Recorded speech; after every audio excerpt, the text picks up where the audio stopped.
പണ്ട് പലതവണ ഓരോ തവണയും അത് ആവർത്തിച്ചു. സംഭവിക്കില്ല. ഗാന്ധിയുടെ അഹിംസയുടെ ഈണത്തിൽ ഭഗത് സിംഗിന്റെ വിപ്ലവത്തെക്കുറിച്ച് പഠിക്കാൻ അനുവാദമില്ലാത്ത അദ്ദേഹം ഭരണഘടന എഴുതുമോ? ഒരു മത്സ്യത്തൊഴിലാളിയുടെ മകൻ പ്രസിഡന്റാകുമോ? സംഭവിക്കില്ല. പട്ടേലിനോട് പറഞ്ഞു, ഈ ചിതറിയ കഷ്ണങ്ങളിൽ നിന്ന് നിങ്ങൾ അഖണ്ഡ ഇന്ത്യ ഉണ്ടാക്കുമോ? പിന്നെ ടാറ്റയോട് പറഞ്ഞു, ഒരു അടിമ രാജ്യത്ത് നിങ്ങൾ വ്യാവസായിക വിപ്ലവം കൊണ്ടുവരുമോ? സംഭവിക്കില്ല. 27 വർഷം മുമ്പ് ഞങ്ങളോടും പറഞ്ഞിരുന്നു, ഇത്ര പെട്ടെന്നൊരു വലിയ കമ്പനിയാകാൻ നിങ്ങൾക്ക് എങ്ങനെ കഴിയും?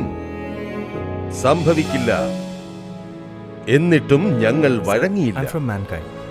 ആൾക്കാർ പറഞ്ഞത് കേട്ടു, പക്ഷേ ഞങ്ങൾ തിരിഞ്ഞു നടന്നില്ല.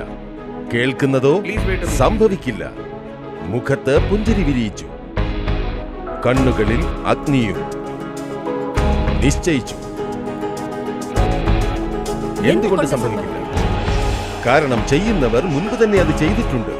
ആൾക്കാരുടെ സംഭവിക്കില്ല എന്നതിന് ഉത്തരം നൽകിയിട്ടുണ്ട്. അങ്ങനെ ഞങ്ങളും മുന്നേറിക്കൊണ്ടിരുന്നു. പുതിയ ചരിത്രം രചിച്ചുകൊണ്ടിരുന്നു. ഒരു ചെറിയ കമ്പനിയെ രാജ്യത്തെ പ്രമുഖ കമ്പനിയാക്കി.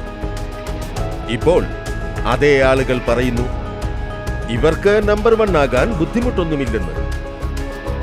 ലക്ഷ്യം ഇപ്പോൾ അകലെയല്ല. പക്ഷേ എന്നാൽ നമുക്ക് മറ്റൊരു വാശിയുണ്ട്. ലക്ഷ്യത്തിനും അപ്പുറം പോകണം.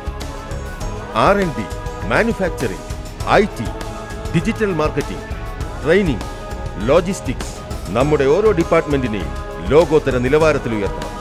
ഒരു കമ്പനി എന്നതിലുപരി ഒരു സ്ഥാപനമെന്ന് വിളിക്കപ്പെടണം. ഇനി ഇത് കേൾക്കുമ്പോഴും ആളുകൾ പറയും സംഭവിക്കില്ലെന്ന്. അപ്പോൾ നമ്മൾ വീണ്ടും പറയും, എന്തുകൊണ്ട് സംഭവിക്കില്ല? മാൻകൈൻഡ് ഫാർമ വിഷൻ 2030 സ്ഥാപനമായി മാറണം.